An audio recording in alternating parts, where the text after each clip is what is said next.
When thinking about sectarian strife, the mind immediately turns to modern-era conflicts in Syria, Lebanon, Myanmar, the Central African Republic, and many other Asian and African nations. The perception of many is that Europe has long risen above the conflict based on confessional differences, after bloody religious wars and massacres of the early modern age.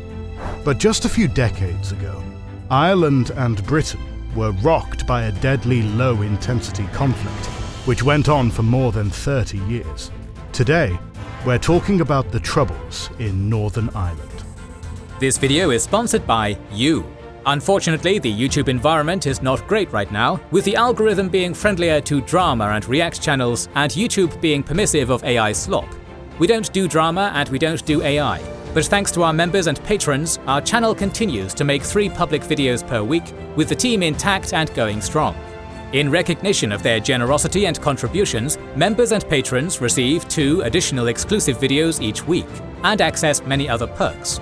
Join them to watch more than 250 exclusive videos covering every era of history. Join them by scanning the QR code on your screen, via the links in the description or pinned comment, or by pressing the join button under the video. To understand the origins of the sectarian conflict in Ireland, we have to go back to the 12th century, when the Anglo-Norman invasion began a long period of British domination of Ireland.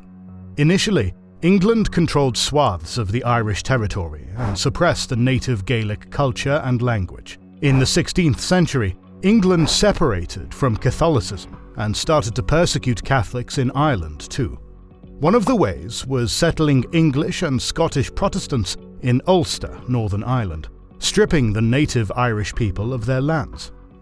This created a permanent Protestant foothold in Ireland and a population loyal to the British Crown, and a source of conflict with the Catholic Irish population, which fought for independence from Britain. They finally got their independence in 1921, but there was a catch. Britain maintained control over 4 Protestant majority and 2 mixed but Catholic majority counties in the north, which formed Northern Ireland. It was a self-governing region of the United Kingdom. The Protestant majority, which dominated Northern Ireland's politics and economy, were in favour of the continued union with Britain. At the same time, the Catholic minority of 35 to 40% complained of gerrymandering to decrease their representation, discrimination in housing and employment, along with an overwhelmingly Protestant police force. Also, many in the Republic of Ireland saw the partition of their country into 2 as a gross injustice and an ugly remnant of the British subjugation. They fought to unite Ireland, with the IRA leading the way, often employing terrorist tactics. Still, until the 1960s, there was a great deal of tension in Northern Ireland, but things were nowhere near the point of an almost full-blown war. In 1966, various groups of Catholics in the north created the Northern Ireland Civil Rights Association, NICRA, which proclaimed the end of discrimination against Catholics as its goal. At the time, various popular movements were attempting to upend the status quo in different parts of the West. Simultaneously, Britain was expanding its welfare programs. NICRA saw this as an opportune time to start non-violent action, aiming to tackle housing and electoral inequality in the north. Inspired by the successes of the civil rights movement in America, they called for a peaceful march in Derry in October 6, 1968. But the police banned the march, and the Royal Ulster Constabulary, the local police force consisting primarily of Protestants, dispersed the demonstration with excessive brutality. This was a trigger event that let loose the decades' worth of pressure building up in Northern Ireland. Tensions started rising. On January 5, 1969, a nationalist group called People's Democracy attempted a march from Belfast to Derry, part of which was going to be through loyalist neighbourhoods. Although initially peaceful, the march was eventually attacked near Derry at Burntollet Bridge by the loyalists and then the police. Later that night, several policemen broke into the homes of Catholics in the neighbourhood called Bogside. The Catholics responded by setting up barricades and organising patrols. But the culmination of the first phase of the Troubles came in August 1969, when the loyalist group called the Apprentice Boys organised a march to commemorate a symbolic day of the Protestant victory in the Siege of Derry. The march was going to pass through Bogside, and the Catholic nationalists saw this as a provocation and an insult. This was where the nationalists were waiting for the loyalists and attacked them. For 3 days, the sides clashed, hurling stones and Molotov cocktails at each other. The police tried to stop the riot by removing the barricades and entering the Catholic part of town. The Catholics also forced them back, but the removal of barricades allowed the Protestants to enter Bogside. Many homes and businesses were destroyed. More than 1,000 people were injured in what would be known as the Battle of Bogside. The scale of unrest forced the Prime Minister of Northern Ireland, James Chichester Clark, to request the deployment of British troops to Derry. Initially, even the Catholic population of Northern Ireland welcomed the British Army with cautious optimism. They hoped that the British Army would restore order and, unlike the Royal Ulster Constabulary, actually protect them from the militant loyalist groups. But because the underlying causes of the conflict remained, the confrontation continued. There was more rioting and gunfights between the sides in 1970. In response, in July, the British Army entered a Catholic neighbourhood of Belfast, called the Lower Falls, to capture the weapon caches belonging to the IRA. In response, young residents of the Lower Falls started throwing rocks at the troops, who responded with tear gas. This ultimately escalated into an all-out battle between the British Army and the IRA in this neighbourhood. The army declared a curfew and conducted door-to-door searches in homes and businesses. There were instances of harassment of the residents, looting and destruction of property by the soldiers. This was a turning point in the relationship between the ordinary Catholics of Northern Ireland and the British Army, which they initially hoped would be a neutral force. In the next couple of years, the conflict escalated, both between the British Army and the IRA, which engaged in regular firefights on one side, and between the Unionists and the Irish nationalists on the other. In 1971, the Ulster Volunteer Force carried out the McGurk Bar bombing, killing 15 people. The Catholic neighbourhoods of Derry were erecting barricades to create no-go areas for the British Army and the Unionist militants. The IRA controlled these areas. To curb the rising violence, the British government adopted the policy of internment, imprisonment without trial, but once again it backfired. The problem was that this policy was enforced almost exclusively against people suspected of being involved with the IRA. The Catholic community perceived this as Britain taking the Unionist side in this conflict once again. Even the moderate Catholics, like the SDLP, which were sitting in the Parliament of Northern Ireland, decided to leave the Parliament and called on their supporters to protest. At this point, many Irish nationalists began to see the armed struggle as a justified course of action. What happened next was arguably the single most recognisable event of the Troubles. In response to the ban on all demonstrations by the Northern Irish government, and in protest to the internment, the Irish nationalists called for a demonstration in Derry on January 30th, 1972. On this day, British soldiers used excessive and inadequate force against the protesters, firing at them, some of whom were throwing stones at them. 14 protesters were killed. As a result, things started spiralling out of control. The ranks of the Provisional IRA swelled. 1972 was by far the deadliest year of the Troubles. 480 people from all sides, including more than 100 British soldiers, were killed that year. The IRA conducted several fatal attacks on the British military bases. Many were killed in bombing attacks in Belfast and Derry. The Provisional IRA carried out the deadliest attack in Belfast on July 21, 1972, when 22 car bombs exploded to kill 9 people. In response, the British Army launched Operation Motorman in late July, restoring control over the no-go zones in Derry and Belfast. The IRA responded with another deadly car bombing in Claude Village. It became clear that the British strategy was not working, so they decided to change things up. In March 1972, the British government suspended the Northern Ireland Parliament and introduced direct rule from London. In June 1973, Elections to the new parliament, the Northern Ireland Assembly, were held with the participation of mainstream nationalist and unionist parties. Together with the British and Irish governments, they struck the Sunningdale Agreement, which envisaged power sharing between the two communities and the creation of the Council of Ireland, intended to enhance cooperation between the Republic of Ireland and Northern Ireland. The agreement was contrary to the maximalist demands of both the IRA, which wanted a united, independent Ireland, and of the radical Unionists, who opposed any power sharing with the Catholics. The Sunningdale Agreement fell through very rapidly. Ian Paisley's Democratic Unionist Party organised protests, and the Protestant trade unionist organisation, called the Ulster Workers' Council, organised a general strike throughout Northern Ireland. After 2 weeks, the Unionist Party left the agreement. The first attempt at a non-violent resolution of the Troubles failed, and violence restarted. In 1974-76, several horrific attacks were carried out by both sides.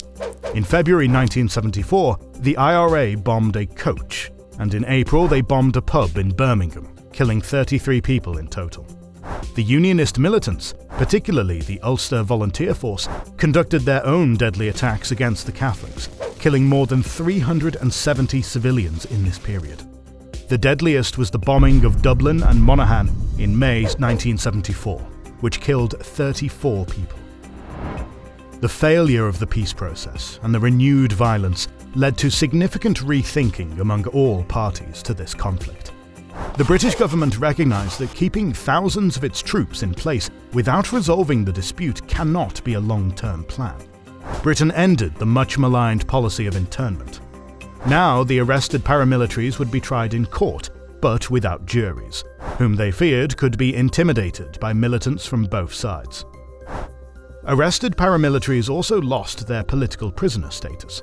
At the same time, the British government sought to gradually reduce its presence in Northern Ireland and restore the local police force as the primary guarantor of security.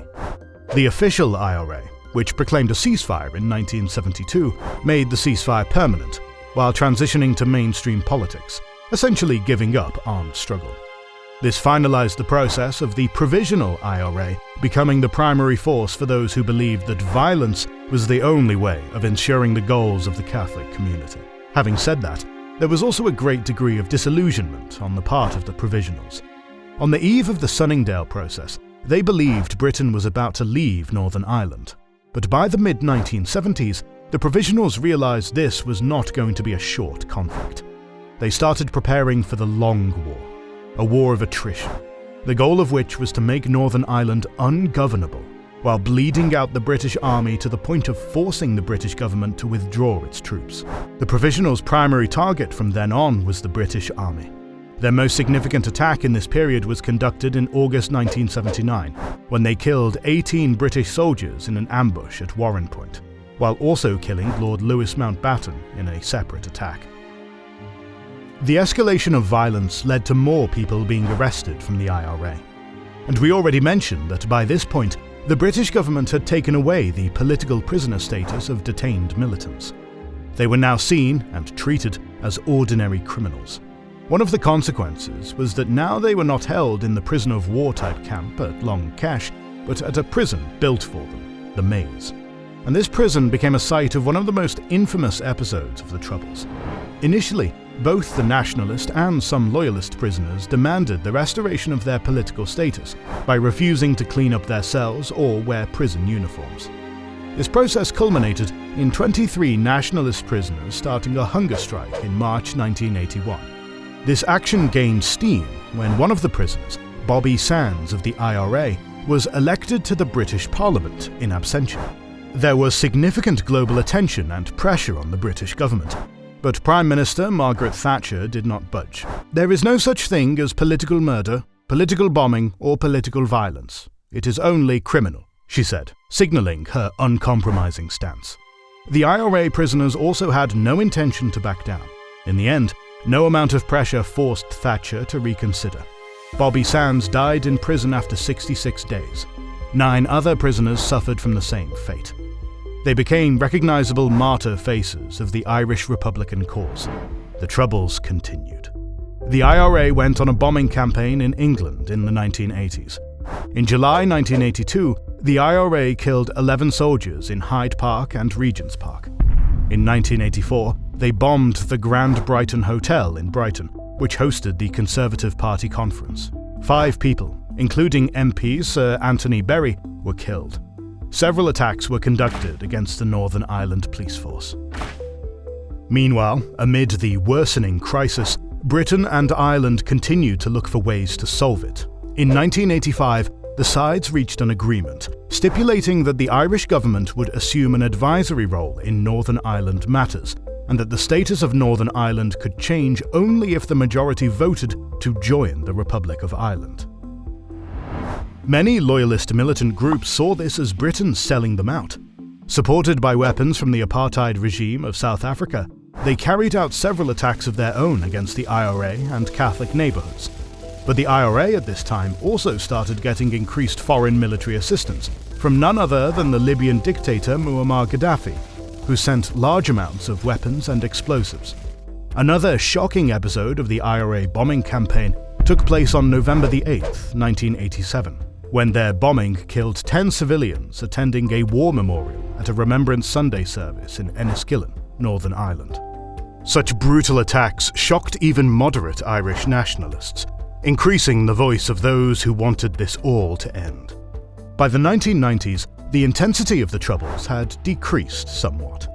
The IRA were not as active in Derry and Belfast anymore due to a higher British presence, but they found ways to inflict damage on the British Army elsewhere. In the 1990s, they conducted several sniper attacks against British soldiers in Crossmaglen. They also shot down 3 British helicopters in the border areas between Ireland and Northern Ireland during this period. The IRA also continued to target the heart of the British political and financial systems. On February 7, 1991, they fired a mortar at 10 Downing Street in an attempt to kill Prime Minister John Major. In 1992 and 93, they carried out destructive bombing attacks in the City of London. After several more deadly attacks by the IRA and the Unionists in Ireland, the sides reached the point where they concluded that the only result of further violence would just be more death. It would not bring the solution any closer. In August 1994, the Provisional IRA declared a ceasefire. 2 months later, the Unionist militant groups did the same. At one point in 1996, the IRA broke the truce by bombing London and Manchester once again.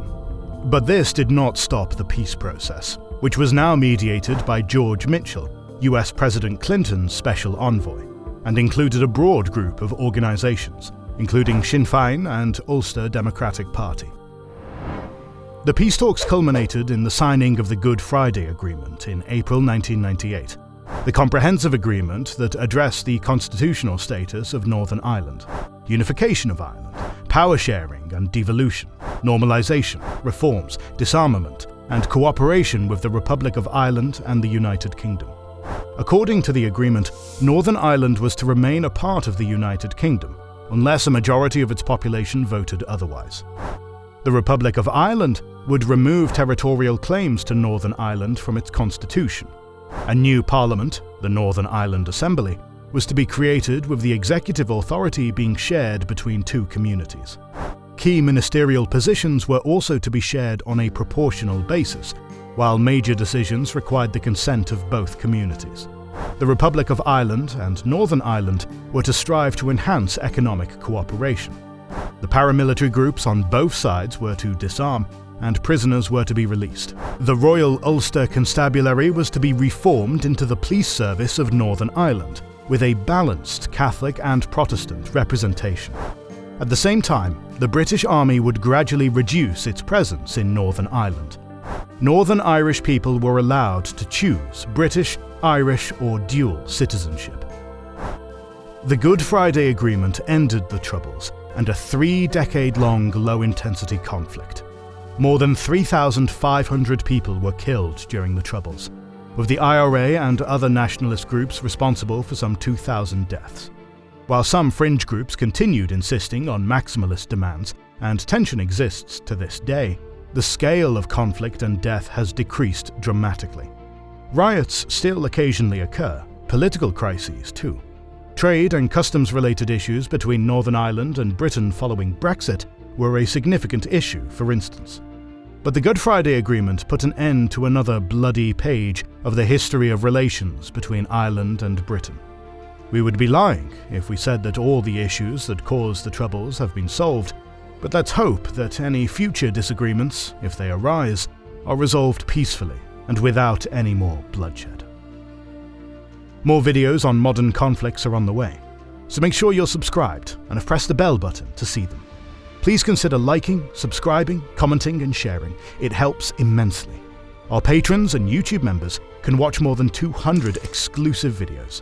Join their ranks via the link in the description or by pressing the join button under the video. To watch these weekly videos, learn about our schedule, get early access to our videos, access our private Discord, and much more. This is the Kings and Generals channel, and we'll catch you on the next one.